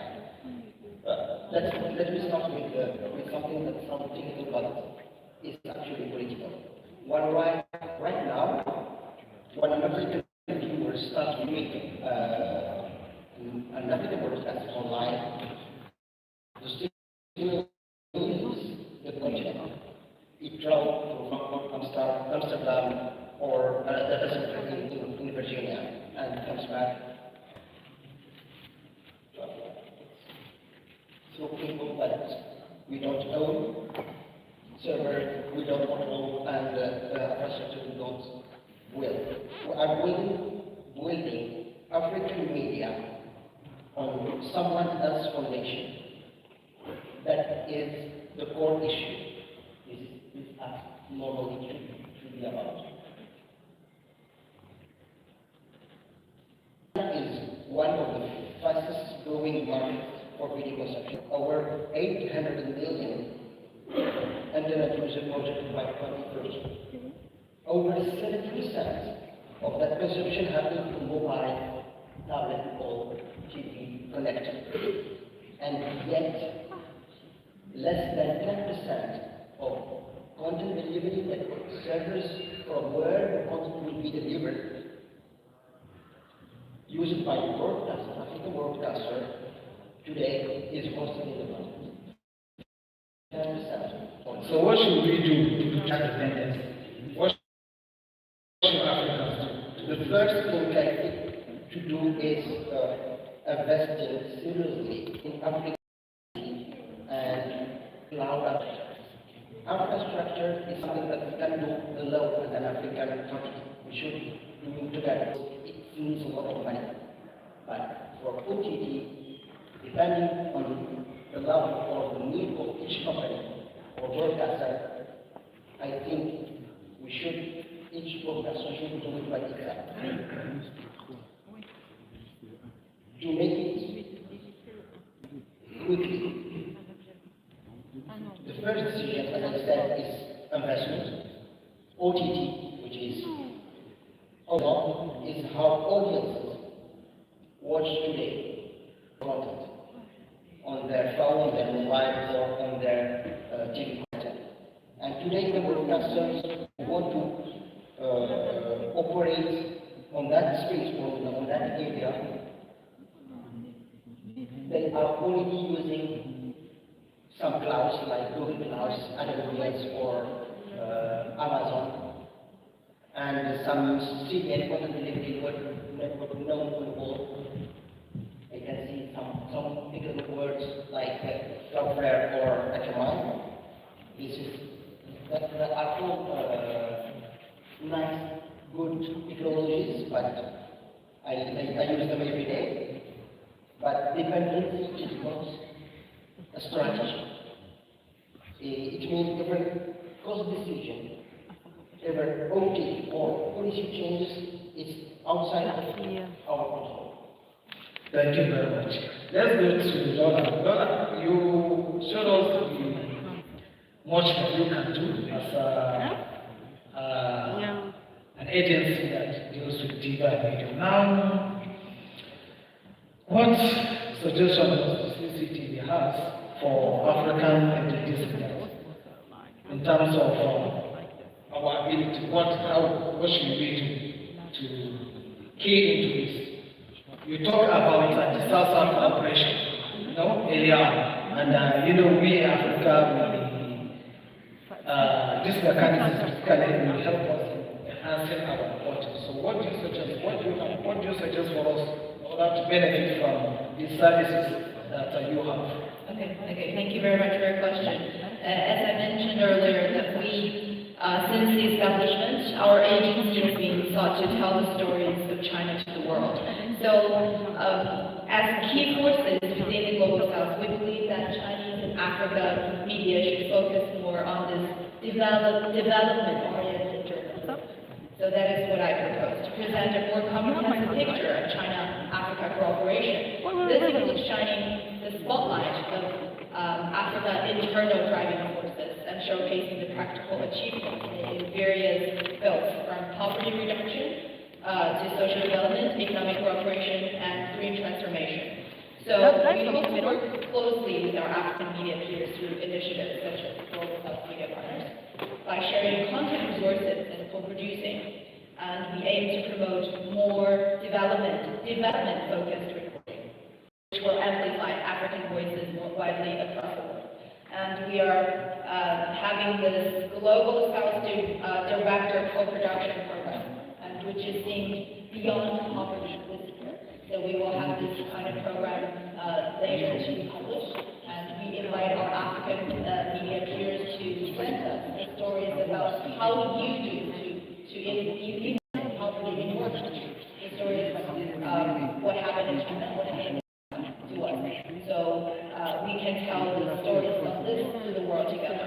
And in addition, we also normally invite our African colleagues to participate in more exchanges, where we can strengthen long-term cooperation through high-level dialogue, professional training, which we will have the first one in July, to invite young media professionals under the age of 45 to come to China. So this is classes about news reporting, editing, and new media operations and things like this, and peer exchanges. So we're always delighted to welcome more Africa media partners to join us in this cooperation mechanism and work together so we can tell the voice of Africa to the world, to the world. Thank you very much. We are already doing it too. I want you to look at newsrooms, the structure that makes the demands of the digital age. You know, because the digital age is here on our hands, and we have to look how can our newsrooms be structured. I would speak to that for a full day, but I'll try to summarize it. Just a minute so that you can ask you another question. Just a second. I think the restructuring starts from how newsrooms are operate, because we started off while we were teams of 7 people, maybe doing one item. It reduced to 3 people, now to 2 people, we'll go to 1 person, and then part of it is going to be automated, and maybe one day all of it is going to be automated and supervised by a single person who's doing the whole newscast. Who knows, maybe that time is going to come. So what I'm trying to say here is to really understand, read the room, understand what the people need in their homes, on their mobile phones, or any technology device that will be consuming the newsroom, and adapt to that as quickly as they possibly can. So the newsroom is one of the places when information is produced, but that permeates to all the other information and education or any other media content production which is going through rapid transformation. So I'm talking in terms of technology, I'm talking in terms of human resources, and I'm talking about continuous capacity development that follows the trends in the market. Does audience behavior, maybe diaspora, does it have any impact on this? It definitely does. As I said earlier in my presentation, 90% of the content that young people consume, they consume it via mobile phone and under short format videos or snippets of information on Instagram or whatever. So we have to keep into that. So if that's what they need and you give it to them in a different format, then that's going to be a problem. And also they get it from fragmented sources. So they might get part of it from Instagram, which is picture, part of it on a reel on one of the social media platforms, and part of it as an SMS or as a short message via a messaging platform. Thank you very much. So we have to learn how to produce for all of those. Finally, let me talk to us on the use of AI in our content, news program, whatever. How should we invite ethics and use the AI ethically?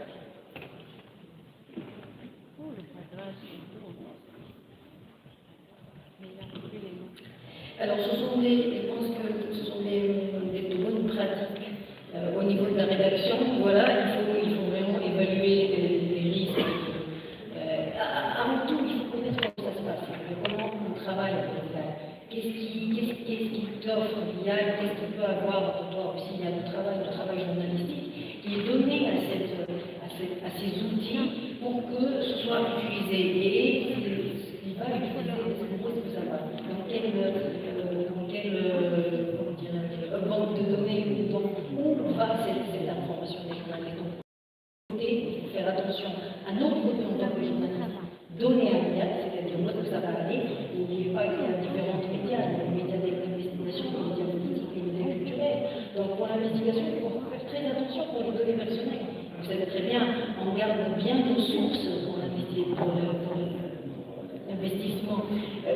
excusez-moi, l'investigation.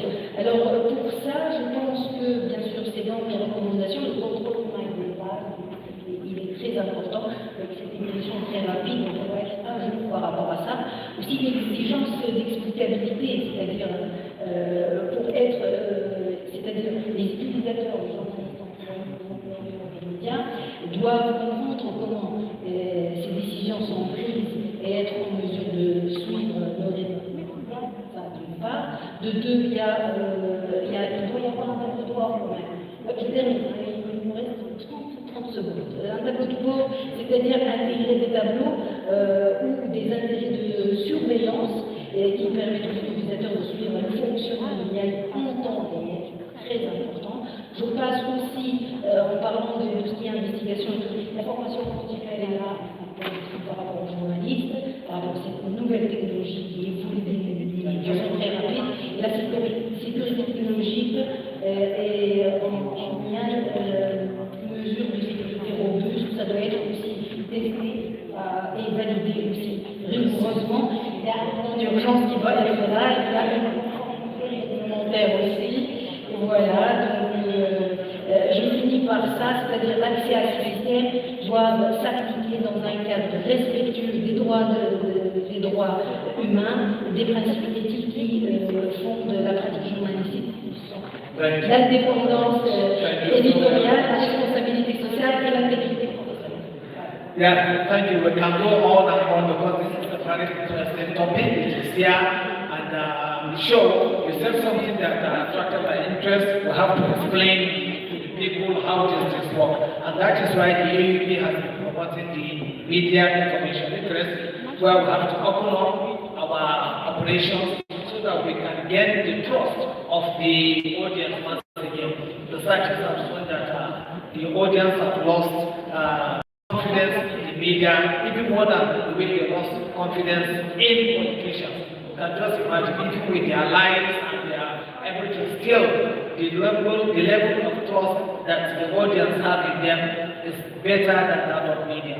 So that is why AUB is pushing for media information literacy, and that is why whatever we are doing in terms of use of AI, advancing and to meet the yearnings of and aspirations of the younger population. Remember, Africa has the youngest population in the world, and we must, as a matter of urgency and necessity, meet the yearnings and aspirations of these young adults, these young that want to consume media information through their mobile phones, most especially, and any other means that they deem it fit. So I want to thank you most sincerely, especially members of this panel. I'm so proud of your presentation, and it has given me a lot of insight into what we need to do, how we are going to do it, when, where, and you said it is the right number we have to start. And we will agree with me that all our audience here are also of the same opinion that we are on the same page. We need to start now. So thank you most sincerely, all of you, for honoring this invitation and coming on this. And for you, our leaders here, everything we are doing is for you. I would like to say thank you very much for giving us this opportunity by sitting and listening to us as we discuss issues that are going to be germane and productive to the broadcast industry in Africa.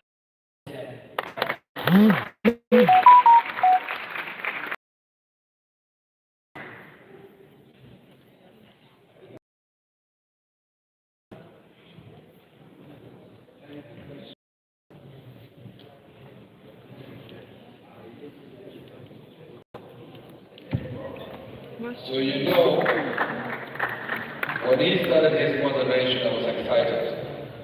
He was the only chair who was very strict with time. But apparently his strictness with time applies to others and to himself. And I found that very interesting. But then as I was approaching him, I was very careful.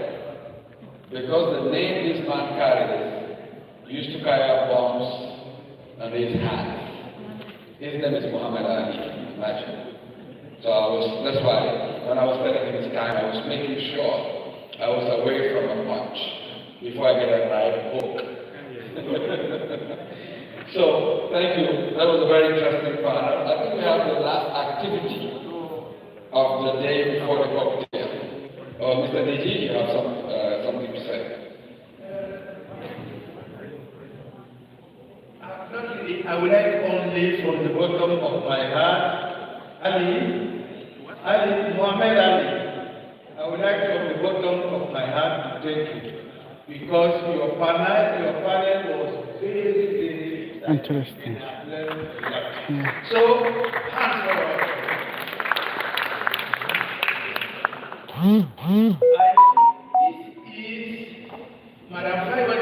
This is the last event I think for today.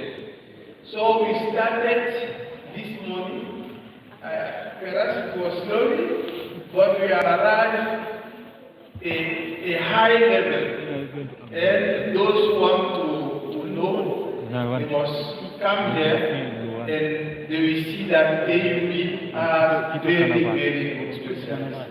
So thank you very much, and let us meet for the foundation, the fundraising, and the foundation of the cancer.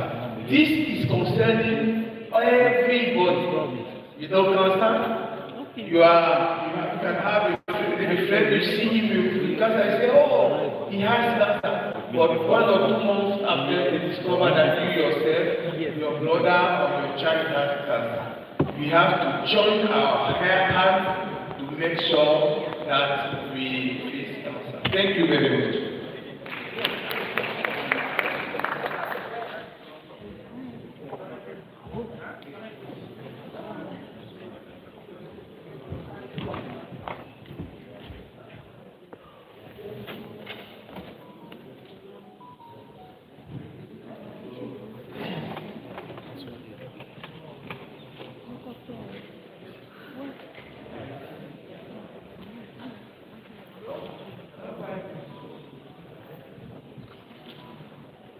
Okay, apparently we can go to the cocktail now. I am sure we'll be directed to where the cocktail is taking place, but that may be the exit door. Thank you very much for a fruitful day, and we look forward to seeing all of you here tomorrow. Thank you so much. Have a good evening.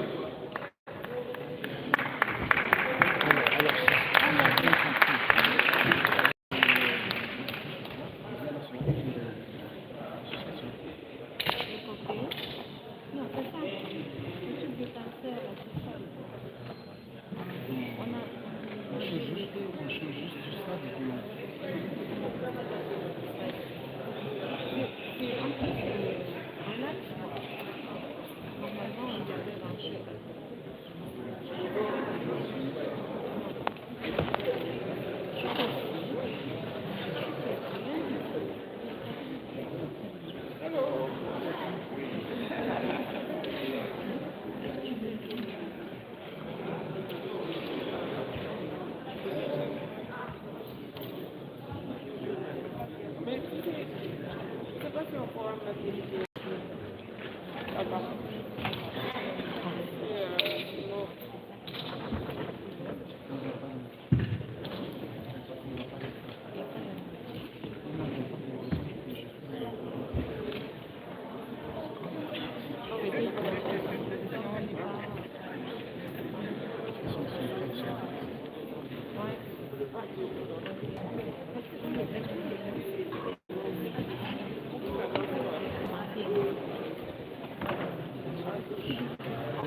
J'ai des prévus, j'ai des prévus.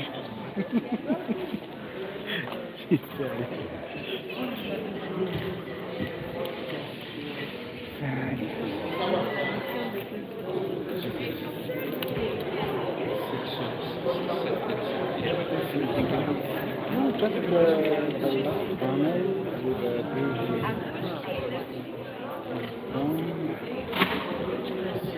oui, oui. Nice to meet you.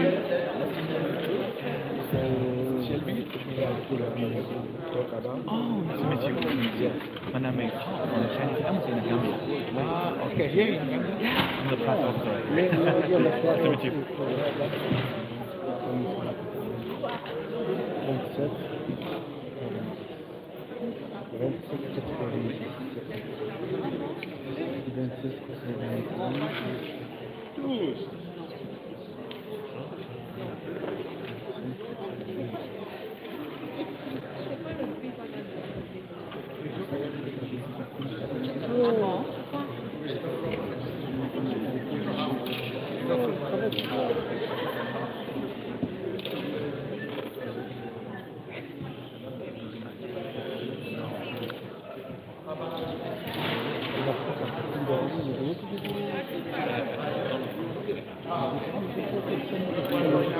27,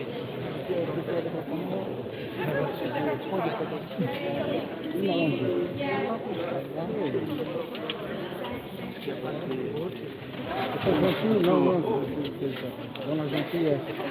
Comment je vais gentiment, non, je ne veux pas, je veux pas. La gueule, c'est comme prévu, lorsque le déjà retenu de chameau, on n'avait pas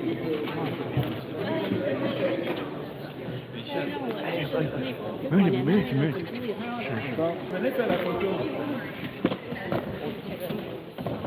我给你们看。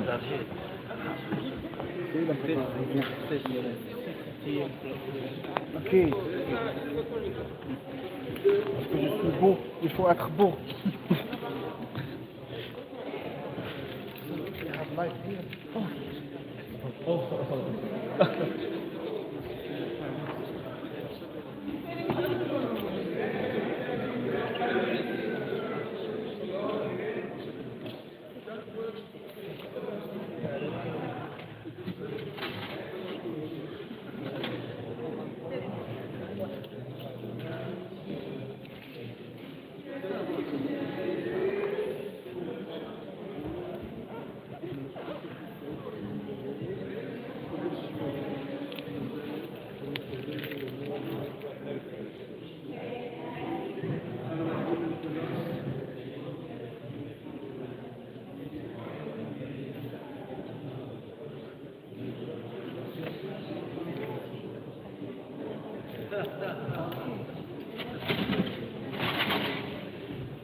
车跟走是吗？车跟你们走。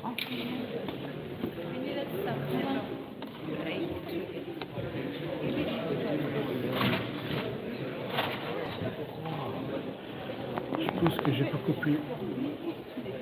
Oui.